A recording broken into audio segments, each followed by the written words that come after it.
यानंतरची बातमी आहे ती बांगलादेशमधून।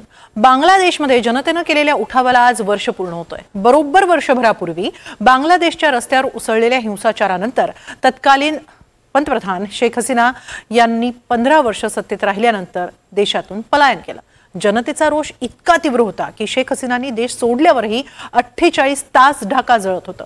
अखेर काळजीवाहू सरकारचे प्रमुख म्हणून नोबेल विजेते मोहम्मद युनूस यांनी देशाची सूत्र हाती घेतली। मात्र वर्षभरानंतरही बांगलादेश काही स्थिर झाला नाही। देशातील विविध भागांमध्ये राजकीय हिंसाचाराच्या घटना समोर येत आहेत। त्यामुळे वर्षभरानंतरही लोकशाही मार्गाने सरकार अस्तित्वात आलेलं नाहीच। पाहूया शेजारी देशातील दोलायमान भविष्यावर प्रकाश टाकणारा हा एक खास रिपोर्ट। अब्दुल रहमान तारीफ त्यांची बहीण मेहरुन्निसाशी फोनवर बोलत होते।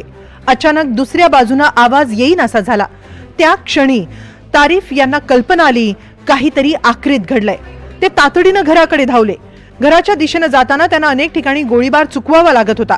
आंदोलक आणि ढाका पोलीस दोघांमध्ये निकराचा संघर्ष सुरू होता। जेव्हा तारीफ घरी पोहोचले तेव्हा त्यांची बहीण रक्ताच्या थारोळ्यात पडलेली होती। त्यांचे आईवडील तिच्या जखमांवर फुंकर घालण्याचा प्रयत्न करत होते।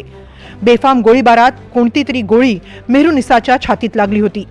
तारीफने त्याच्या बहिणीला रुग्णालयात नेलं पण त्याचा उपयोग नव्हता। 23 वर्षांच्या मेहरुन्निसाने प्राण सोडला होता। माझ्या भावाच्या हत्येनंतर त्याला न्याय मिळावा म्हणून माझी बहीण आंदोलनात उतरली। त्यामागे कोणतेही राजकारण नव्हतं। आम्ही सामान्य लोक आहोत। आम्हाला फक्त चांगला देश हवाय। मला वाटतं देश रुळावर आला की सारं काही सुरळीत होईल। त्यानंतरच माझ्या भावाचं आणि बहिणीचं बलिदान व्यर्थ झालं नाही असं मला वाटतं।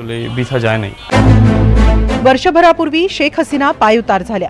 तो क्षण बहुतांश बांगलादेशमध्ये आनंदाचा क्षण होता। 3 दिवसांनी नोबेल पुरस्कार विजेते मोहम्मद युनूस यांनी देशाची सूत्र हाती घेतली। ते काळजीवाहू सरकारचे प्रमुख बनले। देशात शांती आणि कायदा सुव्यवस्था पुन्हा नांदेल अशी ग्वाही त्यांनी जनतेला दिली।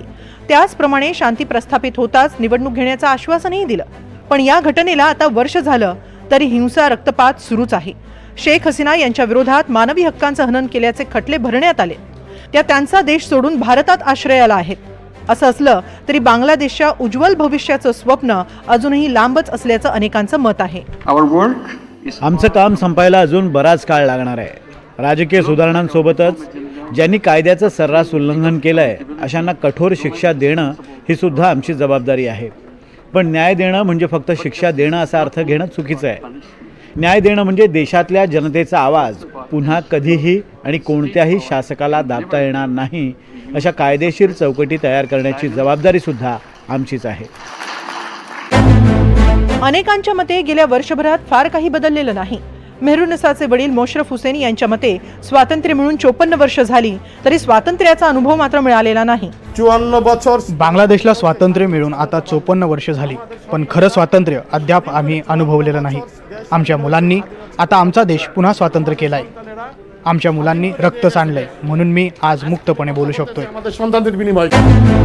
शेख हसीना परागंदा झाल्यावर आता त्यांची राजकीय पोकळी भरून काढण्याच्या हेतूने एका नव्या पक्षाची स्थापना बांगलादेशमध्ये करण्यात आली आहे। त्याचं नाव आहे नॅशनल सिटीझन पार्टी।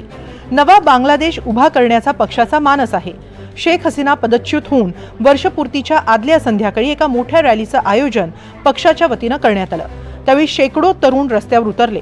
नव्या बांगलादेशचा 24 कलमी कार्यक्रम यावेळी पक्षाचे संस्थापक नाहिद इस्लाम यांनी घोषित केला। बरोबर वर्षभरापूर्वी याच शहीद मिनारच्या साक्षीने आपण आपला देश स्वतंत्र करण्याचा विडा उचलला। आमच्या हाकेला प्रतिसाद देऊन हजारो तरुण रस्त्यावर आले।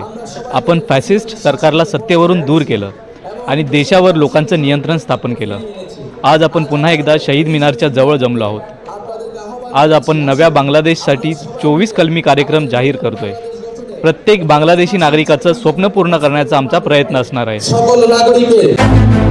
15 वर्षांची सत्ता उपभोगल्यावर वर्षभरापूर्वीच शेख हसीनांविरोधात जनतेचं उत्स्फूर्त हिंसक आंदोलन झालं। शेख हसीना यांना 5 ऑगस्ट रोजी देश सोडावा लागला। त्यानंतर बांगलादेशमध्ये नवा राजकीय पट प्रस्थापित करण्याचे प्रयत्न सुरू आहेत। नवे राजकीय मोहरे उदयाला येऊ पाहत आहेत। मात्र जुने संघर्ष अजूनही धुमसत आहेत।